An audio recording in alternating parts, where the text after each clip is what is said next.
Ice Age shaped the world we live in today. A mass of water poured into the oceans as the ice caps melted.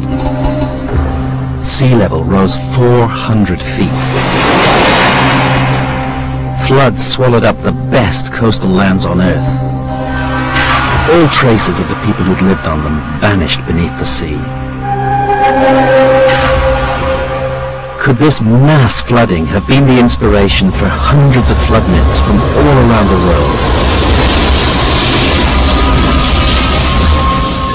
We're told the flood myths are just that, myths, and should not be taken seriously. But in India, new evidence from the bottom of the sea is showing substance to the myths.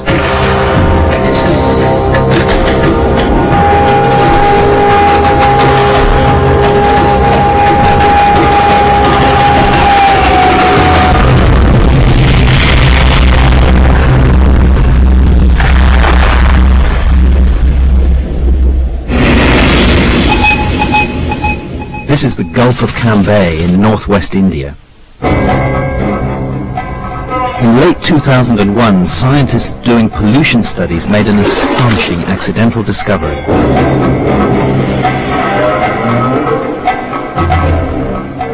"25 miles from shore, at a depth of 120 feet, they picked up traces of two ancient cities covering a large area of the seabed. The discovery threatens to overturn everything that archaeologists have believed about the origins of civilization. They found two cities the size of Manhattan, with massive walls and plazas.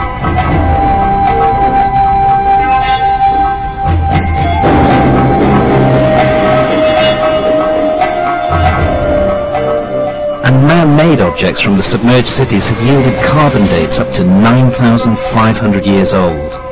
That's about 5,000 years older than any city discovered by archaeologists anywhere. It means we could be dealing with a civilization lost at the end of the Ice Age. Perhaps even one of those that the flood myths speak of, which flourished before history began.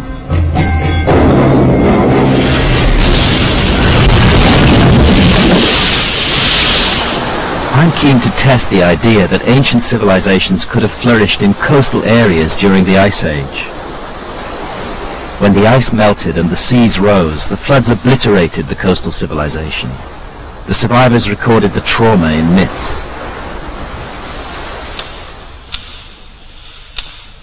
Christians, Jews and Muslims all know the story of the biblical flood and Noah's Ark, and Plato's myth of Atlantis is universally famous. But India may have the oldest flood myths in the world. I'm going there to investigate. I begin my journey in the ancient town of Dwarka on the tip of the Gujarat peninsula. It huddles at the foot of a spectacular medieval temple dedicated to the god Krishna, the most famous of the Indian gods.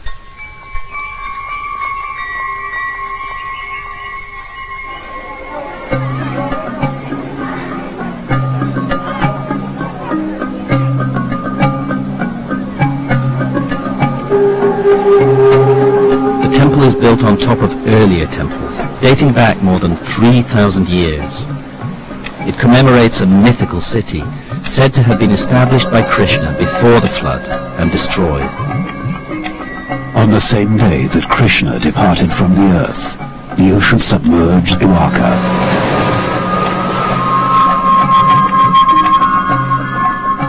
The temple is a shrine to Krishna, and every day a new flag is raised to commemorate the myth of the submerged city.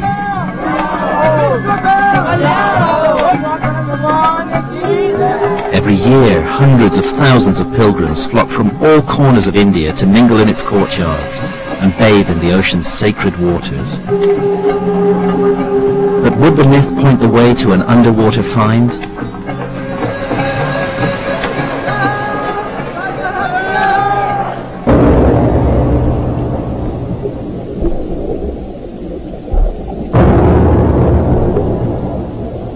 In the 1980s, the Dwarka flood myth received a boost when ruins, immediately presumed to be those of the lost city of Krishna, were discovered in the bay in front of the temple.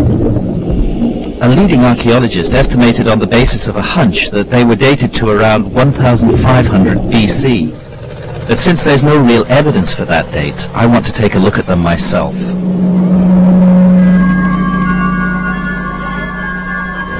A group of marine archaeologists from India's National Institute of Oceanography have agreed to take me diving at Dwarka. This is Dwaraka. Yeah. So we're moored over this concentration of ruins. So are these mainly individual blocks, or are they... No, individual buoys which we type for the particular structure. I see. Okay. So now the blocks are scattered. Yes. I'm working with marine archaeologists Sri Sundaresh and Dr. Gaur. There's no wall as such. Because we have to go down here and we should Can we follow the line of the ridge? Okay.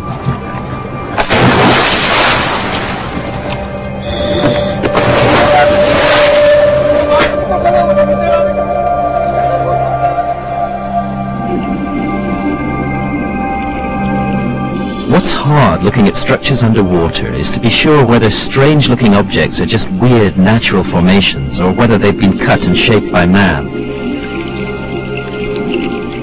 It becomes clearer when you find clean-cut individual blocks like these. The next question with any underwater site is, how old is it? This site is so shallow and close to the shore that recent earthquakes could have submerged it, not necessarily rising sea levels at the end of the Ice Age. So it wasn't a big surprise to learn that Sundaresh and Gaur are now dismissing these finds that are nearly hundreds of years old. This clearly can't be the ruins of the ancient mythical city of Dwarka. Stone anchors of a type made in India in the Middle Ages prove that the ships of that time once moored here. So anchors precisely we are dating between 8th century AD to 14th century AD. So I think the structure also may fall in that period. So we're talking actually about a medieval site? Medieval period. Do you accept the conventional dating of 1500 BC or so for this site, or do you think we should put a big question mark over that date? I think you answered the question. We should put a big question mark over that. I mean, we have not found any material evidence on which we can be sure about the date. Right. Till we find any datable material artifact, we'll have to continue our search as and when we can. Yeah. Have you ever gone like 10 kilometers out that way? So for 10 kilometers away from here, no, we are not dived. We have gone up to 2 kilometers.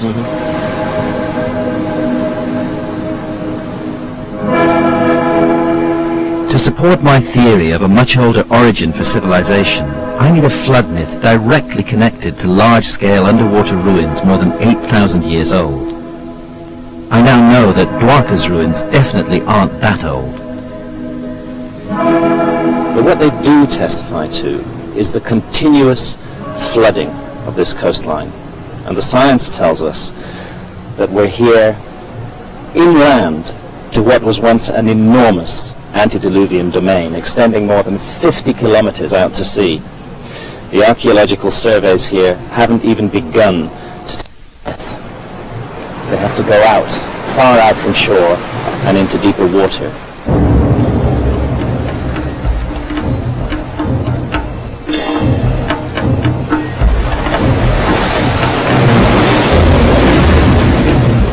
The myth of Dwarka is part of a larger and older cycle of Indian myths that speak of a flood survivor, Manu, who becomes the father of future mankind. Like the biblical Noah, Manu builds a survival ship, takes the seeds of essential plants as a way of restoring agriculture, rides out the deluge in his ark, comes to rest at last on a mountaintop. Typically, Manu is described as a great rishi or sage and as a master of yoga.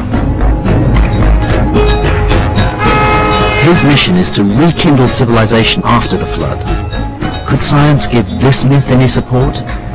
Was India ever flooded in such a cataclysm?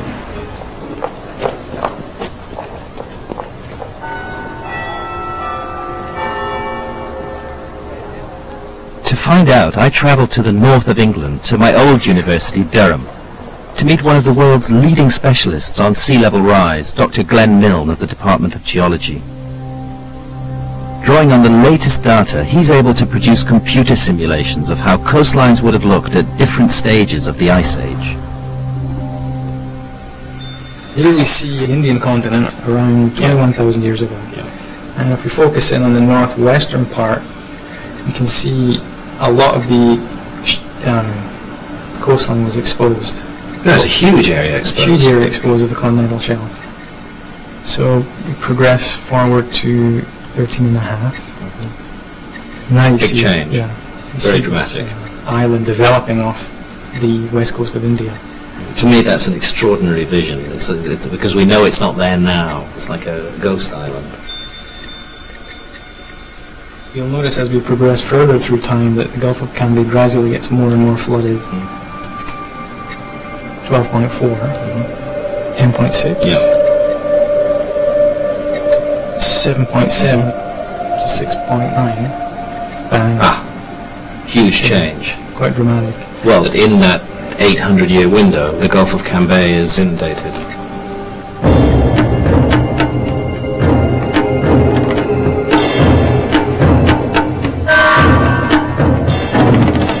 What interests me is that the flooded domains of India's northwest lie side by side with India's oldest and most mysterious civilization, the Indus Valley civilization, so called because its first cities were found along the Indus River. It's one of the least understood cultures from the ancient and believed to be the biggest, covering more than 1 million square miles. It flourished about the time the pyramids were built in Egypt. But I'm interested in it because even the most conservative archaeologists think its roots go back much further, to small-scale settlements dating to the end of the Ice Age, when Glenn Milne's maps show that huge floods ravaged India. Could the Indus Valley civilization be the missing link to lost cities of the underworld that I'm seeking? To find out, I'm going to Dwarawati in the lonely salt marshes of the Rann of Kutch.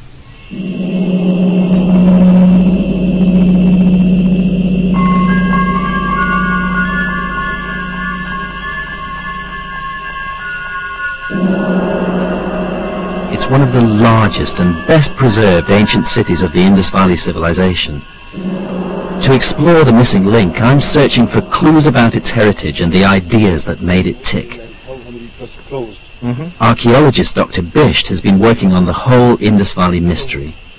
Can you actually say how old the site is? Are you sure of that? It's around 3000 before Christ. 5,000 years ago. 5,000 years ago, that's correct. A small fortress was laid out here, quite a strong one. That fortress was converted to a castle. Around that fortress, a really sophisticated city developed. They knew how to write, but unlike the Egyptian hieroglyphs, nobody's ever found a way to crack the code of their enigmatic script. They knew a lot about urban planning and the necessities of urban life, the sort of knowledge that only comes from centuries, perhaps thousands of years of accumulated experience. 5,000 years ago, they were designing a water system that was way ahead of its time, including rock-hewn reservoirs built to fight a deteriorating climate and a series of savage droughts.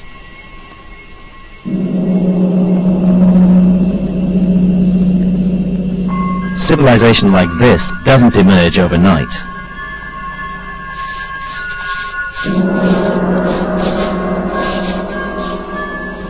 As the climate changed around them, the ancient inhabitants of Dwarawati made themselves masters of water and water engineering.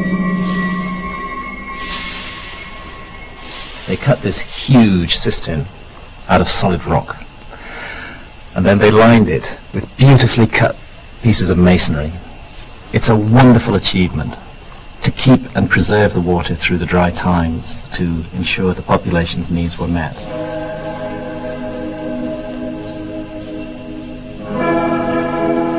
The people who built this amazing city 5,000 years ago were at the end of a cycle, not the beginning. But from my investigation, the big question is, just how far back does the Indus Valley culture go? Is it possible to trace it back to its source? Just like this. So it would be fair to say that the glory of this site is between 3000 BC and 2000 BC. Really, That's correct.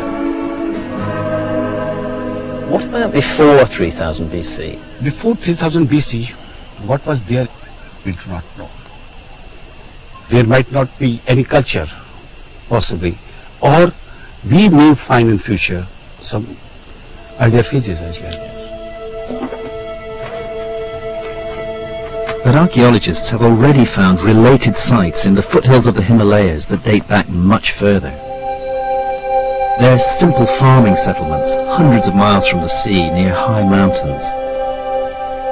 Places that would have made a natural refuge for the survivors of the floods that I now know took place in northwest India at exactly the same time.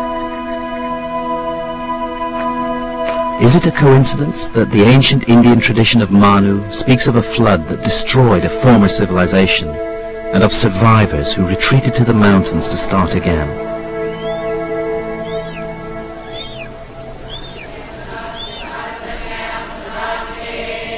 The myth of Manu is part of a vast oral tradition that includes the Vedas, India's most ancient scriptures.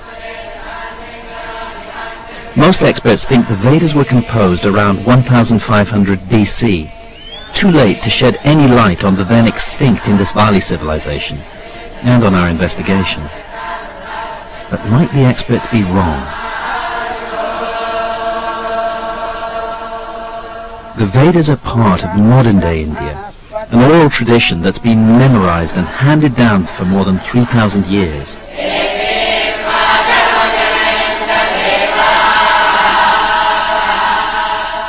But if an oral tradition can survive for that long, why not for 6,000 or even 9,000 years? Could we find in the Vedas a clue to the missing link between the Indus Valley people and the end of the Ice Age? When the first Indus Valley sites were excavated in the early 20th century, the city of Dwaraka revealed a startling new discovery. I want you to imagine for a moment that you are back in 1500 BC and are looking out over the straight streets and brick houses of Mohenjo-daro. Suddenly, smoke and flames begin to rise amongst them. And up one of the main streets, there streams a horde of swordsmen led by a swaying figure in an outlandish chariot. The story I'm telling you is not fantasy. It is a literal interpretation of actual discovery. This is where one of the massacres took place. Sir Mortimer Wheeler was one of the 20th century's most influential experts on the Indus Valley civilization and helped to shape the accepted view of its origin. 34 centuries after it happened, the archaeologists of the 20th century found these bones of the massacred, mute evidence of how an age-long civilization perished within the hour. Wheeler was one of those who believed that groups of marauding nomads invaded India from the north and west around 1500 BC. According to this Aryan invasion theory, the Vedas were the scriptures of the nomads, not of the civilized people of the ancient Indus Valley cities. But when archaeologists inspected the skeletons more closely, the invasion theory was cast into doubt. Professor B.B. Lal was a student of Wheeler's at Mohenjo-daro, but questions the conclusions that Wheeler drew from the placing of the skeletons in different levels. Some from the lower levels, some from the middle levels, some from the top levels. And some of them belong even to a period after the abandonment of the site. So when they don't belong to one and the same level, how can they belong to a massacre by invading Aryans? In fact, they hadn't even died in battle. When examined, the skeletons had indeed come from different strata, meaning that they died at different times. The Aryan invasion theory should have died too. But since it was taught as established fact for most of the 20th century, it dies hard.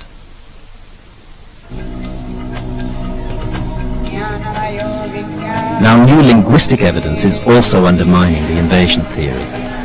Leading archaeologists think it's likely that the language in which the Vedas are expressed has been evolving in India for more than 8,000 years, and so couldn't possibly have been introduced by Aryan invaders just 3,500 years ago. Perhaps it's time to consider a possibility that archaeologists still find unthinkable, that the Vedas are the scriptures of the Indus Valley civilization itself.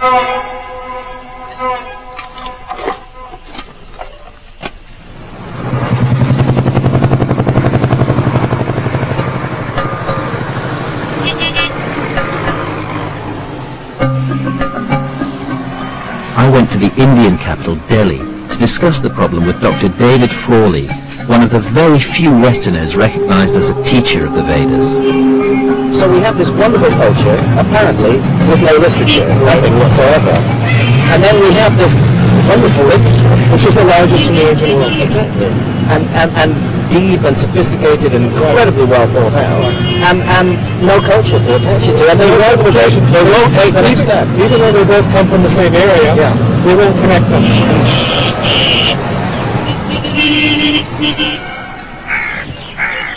The result, says Frawley, has been a huge missed chance to know more about the amazing Indus Valley civilization and to explore its mysterious origins.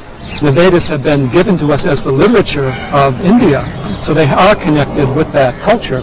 Now, if we put together, we see the image of a sophisticated culture of kings and rishis. We see in the seals, we see the symbols of spirituality, the symbols of yoga, the gods like Shiva. We see the whole basis of later Hindu civilization. That's what we should find as the culture itself has continued. And I found an even more direct clue that links the Vedas with the ancient Indus Valley civilization. It's the image of the Indian flood survivor. In the Vedas, he's a long-haired mystic and a master of yoga. The image of just such a mystic, seated in a recognized yoga posture, turns out to be more than 4,700 years old, found at the Indus Valley site of Mohenjo-daro. Slowly open your eyes. Hello, Mr. Graham. Nice to see you here. Welcome. I have a question that I want to ask you, which concerns this ancient image. I'm wondering if you recognize this position. This is called as Mula Bandhasana. It is said to be seated on the lowermost part of the body. He is trying to raise his energies up. Supposed to be a very difficult posture for the practitioners of yoga. In an advanced position, you try to slightly raise yourself and sit on the heels. And slowly you swing your legs like the wings of the butterfly and slowly bring it down. In due course, this comes down and touches the floor. Right. Which is what we're seeing here, yes. The seal tells us that yoga was being practiced in an advanced form nearly 5,000 years ago. How old do you believe yoga actually is? Yoga, we believe, should be around 6,000 years old or even more. Yeah. Because there was one saint. He is said to have codified all this yoga into a form. This is 6,000 years ago. Yes, 6,000 years that he codified. Yes. Which means that it was existing much before that. Take both your legs and take them behind. Manu, the Vedic flood survivor, practiced yoga, and we now know the Indus Valley cities honored the image of a yogic sage. How big a leap is it from there to speculate that the Mohenjo-daro figure represents Manu himself, and that the Vedas must therefore have been known to the people of the Indus Valley civilization. Archaeologists too are noticing a lot of common ground. You find a hierarchy of settlements. You find a hierarchy in their domestic architecture or even public architecture. You are finding the same kind of society, highly urban civilization. What archaeology is doing is solving the puzzle of the origins of the Rig Veda. Well, I think so, but it is still hotly debated subject. I know it's a hot subject. In Vedic tradition, civilization was kick-started in India by survivors of a previous civilization from before the flood. Now geologists have discovered a lost river, which suggests the Vedas might have been composed by people who actually witnessed the end of the Great Ice Age. It's another sign that the myths deserve to be taken seriously as historical documents, and that they could be incredibly old.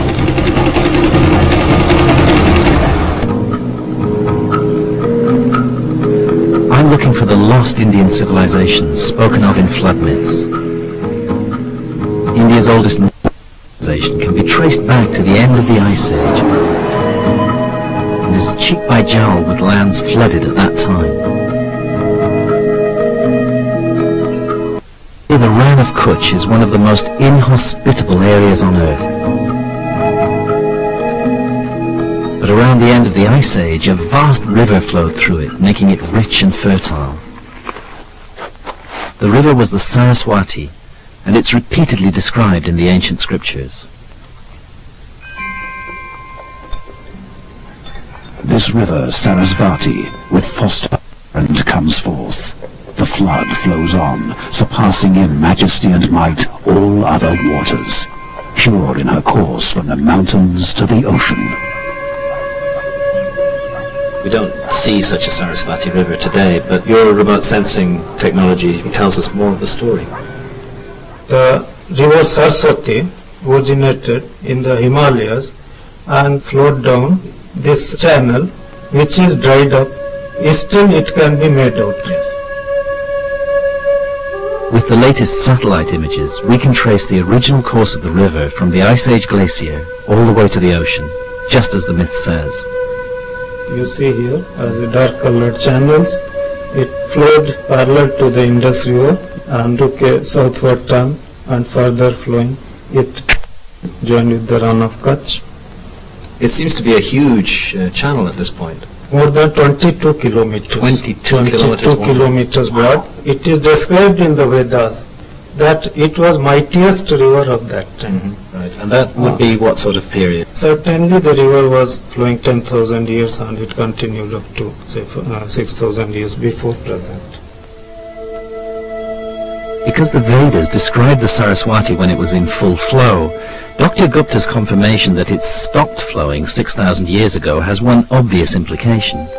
At least some parts of the Vedas must have been composed earlier than 6,000 years ago, during what archaeologists call the pre-Harappan period that led up to the Indus Valley civilization. Not only we have the ancient Saraswati river, what is extraordinary is that we find pre-Harappan settlements on the old Saraswati channel. It's revolutionary enough to suggest that the Vedas could date back to the Indus Valley civilization. Today, however, more and more Indian scholars are reaching the view that they could be much older than that. It is not only an issue of Harappan and Vedic civilizations being one and the same, but the fact that the Rigveda was predominantly pre-Harappan. Harappan civilization, somewhere I think I have called it twilight of the Vedic age. The Vedic age ended with the disintegration of the Harappan civilization. And the most amazing discovery might date the Vedas to more than 11,000 years ago. Leading experts from the Geological Survey of India have argued that there are verses which literally depict the glacial meltdown at the end of the Ice Age. I will declare the manly deeds of Indra. He slew the dragon, then disclosed the waters. The waters glided downward to the ocean, and many seas filled full with waters. We do find in the Rig Veda this dominant symbolism of Indra destroying the dragon who lives at the foot of the mountains and releasing the waters to flow into the sea. And this is very much an end of the Ice Age myth, where the great glaciers broke up and the whole area of North India became filled with great rivers and became a very area of habitation. So the symbolism is there of the cataclysm.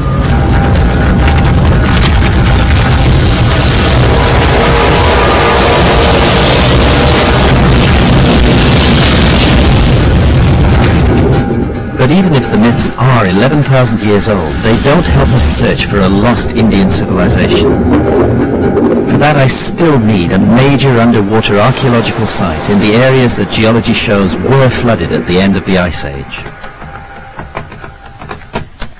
Researching Indian archaeological journals, I found a neglected study describing a sunken ruin.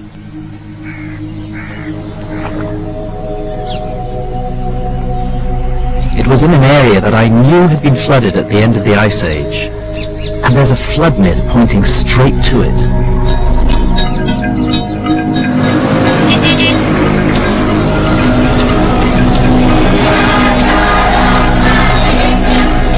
Here, deep in the Tamil part of South India, one of the most sacred sites is the Meenakshi temple in the ancient city of Madurai.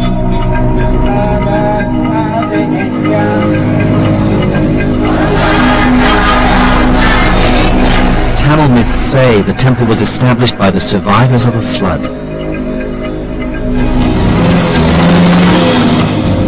According to the myths, the survivors had belonged to an earlier and highly advanced civilization. Its most famous achievement before it was swallowed by the sea was a great academy or sangam for the perfection of human knowledge.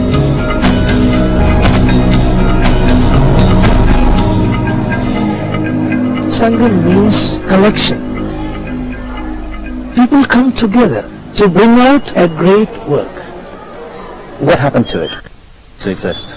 Okay, that is, there's a big land. So many people were there. The sea came in and it swallowed the whole thing. That's what people say. Do we have any descriptions of what sort of land it was? That is the most ancient continent in the whole world. The best and the ancient civilization existed there. And it belongs to Tamil. Right, and this is about 10,000 years ago. 10,000 years. The Sangam flood myth hints that the remains of a lost civilization more than 10,000 years old are waiting to be discovered underwater around the shores of South India. In fact, the dates given in the myth go back to 11,600 years ago. That's the same time frame given by Plato for the submergence of Atlantis in another ocean. And Ice Age science confirms that huge amounts of additional land were available all around the coast of India in the precise period signaled by the Sangam myth. So you can see, if you focus down here in the southern tip of India and Sri Lanka, it looks more or less as it does at Pretty present. much as it looks now. Proceed now to 10.6, 12.4, 16.4. Well, they're extraordinarily different from how they are today. I mean, we're looking at almost a continuous landmass. So when the ice sheets were at their biggest, sea level was at Right.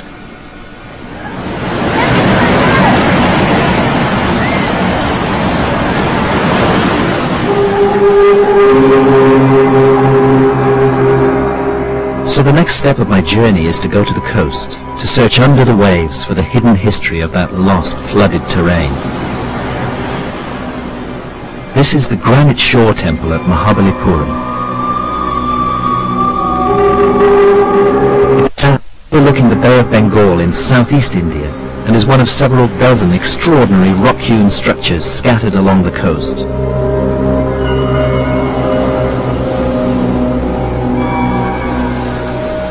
I first came to this seashore when I was 5 years old. In fact, I learned to swim here. It always stayed in my memory as a mysterious place with its wonderful granite temples. The structures we can see today are thought to be about 1,300 years old, but the local myth has it that they commemorate an earlier and now lost city. The city builder was a proud and arrogant giant named Bali. And the story goes that he made a city so beautiful, luxurious and ornate, its temples so tall, its reliefs so rich, that the gods became jealous. They sent orders to the god of the sea to let loose his billows. The city was at once overflowed by that furious element. And the lost city of Bali isn't just an old myth. Local fishermen know all about it because it affects their livelihood. First of all, how did you come to know that there are these structures underwater? How did you learn about them? உங்களுக்கு அங்க மண்டபம் இருக்குதுன்னு எப்படி தெரியும்? வலை போட்டதால தெரியுமா இல்ல சாதாரணமாவே தெரியுமா? அந்த காயினை போடும்போது When we throw the nets, they get caught in these pillars. When we tug on the nets, they break. No fish, no pillars. So how many structures underwater? நிறைய இருக்குன்னு சொல்றீங்களே இந்த மாதிரி எவ்வளவு இருக்குன்னு நினைக்கிறீங்க நீங்க இந்த மாதிரி கட்டடம்? பெரிய கட்டடம் இருக்குது. It's not like that. There are stones all on top of one another, dilapidated, jumbled together. Yes, jumbled together. I can't get permission from the Indian government to dive at Mahabalipuram, but I am able to dive a little further south at Pumpahar. The same experts from the National Institute of Oceanography who I worked with at Dwarka have found a structure that is truly mysterious. It lies almost 3 miles from the present shoreline at a depth of more than 70 feet. It's important because geologists tell us it was submerged about 11,000 years ago when sea levels rose. Archaeologists know of no culture of that time capable of building something so large. And it's mysterious because it was flooded at a date when Tamil myths say a high civilization flourished on land that was later swallowed up by the sea.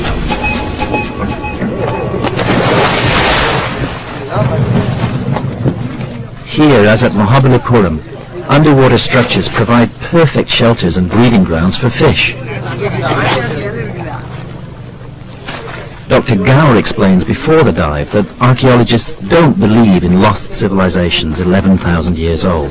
To construct a so big structure, I think it's about 40 meters in length. It's a big structure. Yeah. When we come to here in this particular area, if you see the structure, such a big one, it means they have a very great technology.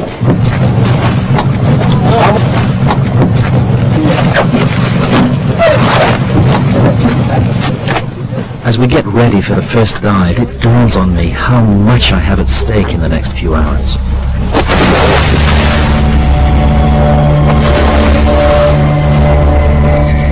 Because if the structure I'm about to see really is more than 11,000 years old, then it is, almost by definition, the work of a lost civilization.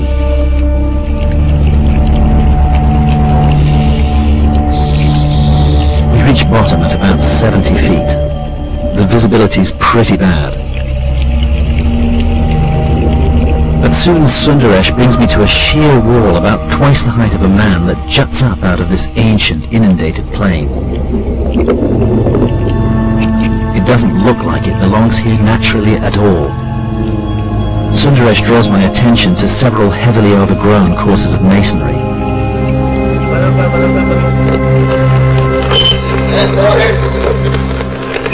Have you checked Martin? Incomplete.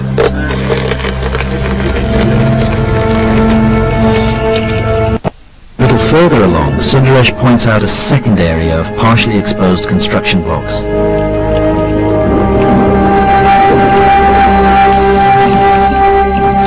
As we continue along the U-shaped structure, I see that almost every inch of it is draped in fishermen's nets. It feels a bit eerie.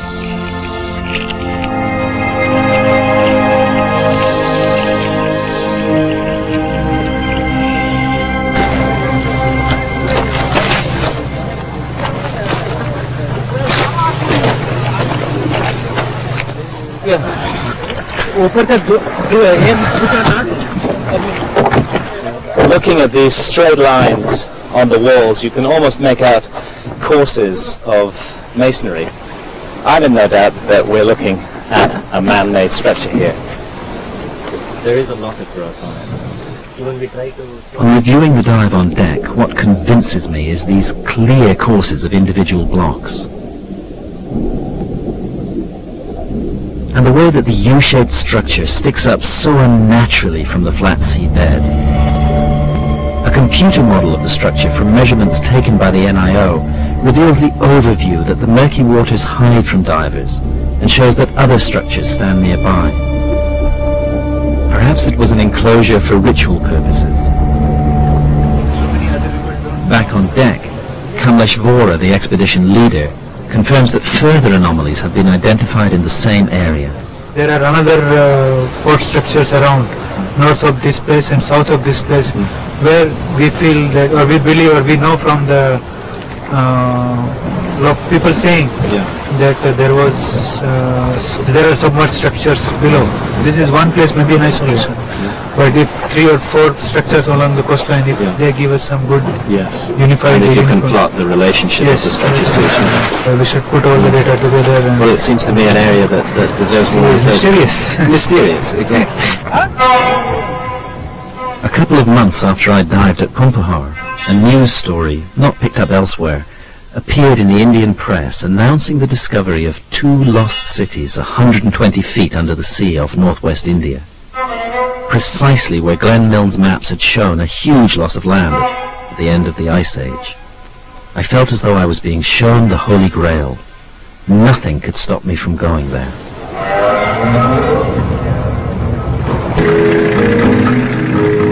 In 2001, a team of geologists from India's National Institute of Ocean Technology made a series of startling discoveries in the Gulf of Cambay. Their sonar readings show evidence for 2 huge cities 120 feet underwater. And a sample they've collected from the seabed has been carbon dated to the end of the Ice Age. The NIOT experts aren't archaeologists. They were doing pollution studies in the Gulf.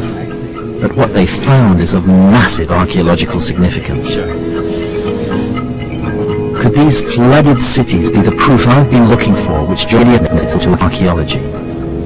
Initially, when we went, we thought probably we'll be on an early Harappan site. But after seeing all the artifacts and evidences what we have collected, it looks that they are before the Harappan period. Which means, in the end, that history is going to have to be looked at again. Definitely. Maybe this is the beginning of a major discovery for the world. I think so. I think so. It's the scale of the sites which is so exciting. It looks like a twin city or a twin metropolis of ancient times. Right, right. The cities are located right in the area that Glenn Milne's sea level rise data shows was flooded between 7,000 and 8,000 years ago.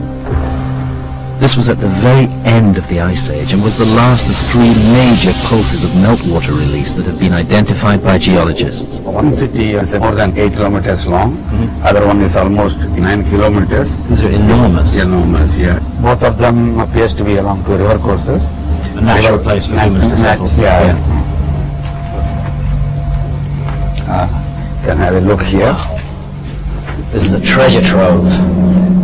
Next, Dr. Badranarian took me to see some of the artifacts they've recovered by dredging the underwater sites.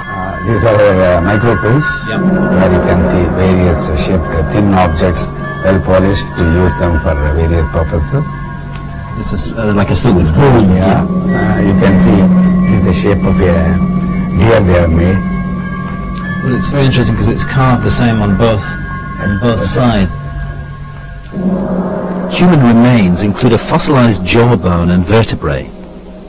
And the artifacts show that these people were skilled in making pottery, jewelry, and other ornaments. This seems to have been almost like turned on some sort of... Yeah, it is. It appears to be a very good artifact. Probably they had a sort of hand instrument to turn all these things.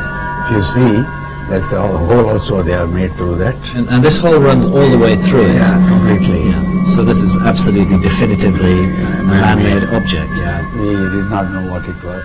Most startling of all, a stone slab was discovered with raised markings which could push back the date of the invention of writing to the end of the Ice Age. Yeah. This is some of the images we have picked up in the... Sub-bottom profiling, a technique that detects materials buried beneath the seabed, reveals the city's massive foundations. In between the seabed, you'll be seeing soft material. Right. This is the foundation of which has quite a different character from the rest. So this is building foundation. Building foundation. Right. And you can see that they are very regularly spaced. Indeed. Which are walls. Yeah, walls. But a bigger surprise came from the side-scan sonar, a beam passed along the seabed to detect solid objects. The images show sophisticated geometrical structures. It's looking down on the seabed, these very right-angled structures. Yeah, these are about 77 meter by about 40 meter. Yeah. Actually, there's a series of steps going down. Looks like it's not anything that you normally come across in a marine, this one. No. It is obviously man-made. Yeah. But Dr. Badranarayan had something even more spectacular to show me, which looks like a citadel. Something very different than what you see now. Right. Yeah. Wow. You see very square features. Yeah, and you can see a lovely series of right angles here. They are all platform-like features. Yeah. The present length of this is about 98 meter.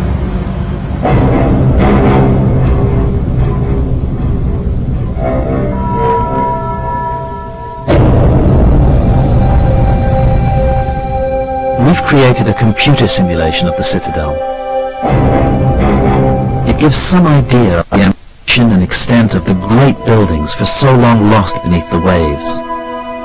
How long might this society have existed before it was flooded? All I want to do is go diving right away. But it's December 2001, there's political tension in the neighborhood, and Indian naval intelligence has politely but firmly declined my request to dive.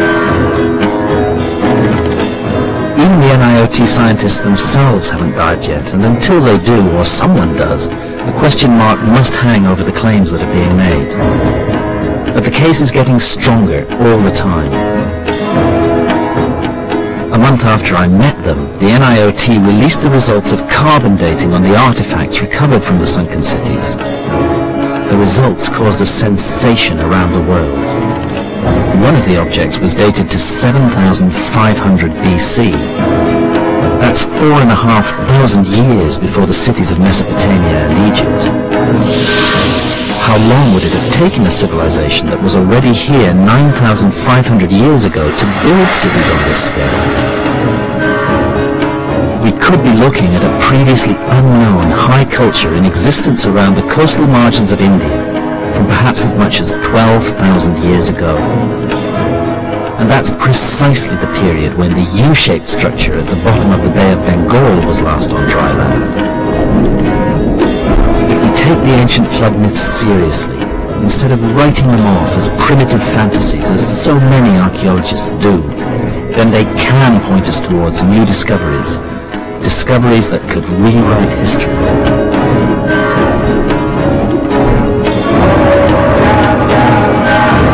I'm going to head east to put to the test one more set of myths, and the mysterious people who we already know were doing extraordinary things at the end of the Ice Age. More next week, same time. To get Graham Hancock's book, Underworld, price £20, call 08701234344 or go to channel4.com history, where Graham will also be taking part in a live web chat. Give him just a few minutes. Now, a blast of film action adventure is up next. Robert Rodriguez gives his El Mariachi the Hollywood treatment, and it stands up as one brilliant remake. Antonio Banderas, Salma Hayek, and a typically informed Steve Buscemi. It's an absolute rush with Desperado.